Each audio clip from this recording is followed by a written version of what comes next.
እቲ ኣብ ፈለማ ኣሰንባዲ ትርኢት ዝነበረ ኣብ መወዳእታ ኪሎሜትር መበል 16 መድረኽ ንቢንያም ግርማይ ዘጋጠመ መውደቕቲ እንቋዕ ካልእ ኮይኑ ይመጸ።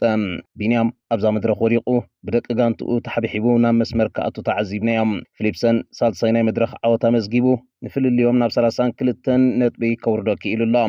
ፊሊፕሰን ድሕሪ ዓወቱ ብዛዕባ ምውዳቕ ቢንያም ተሓቲቱ እዚ ግብኦኒ ነይሩ ብኸምዚ ነጥቢ ክኸስር ጽቡቕ ኣይኮነን ድሓን ክኸውን ይምነየሉ ኢሎም።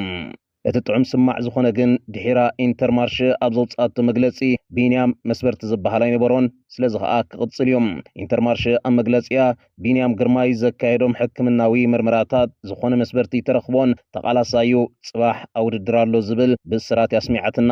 ቢንያም እውን ብመገዲ ናይ ኢንስታግራም ሕሳቡ ንኡስ ቁስሊ ከም ዘለዎ ሓቢሮም ኣብ ኒስ የራኽበና ድማ ኢሉሎም።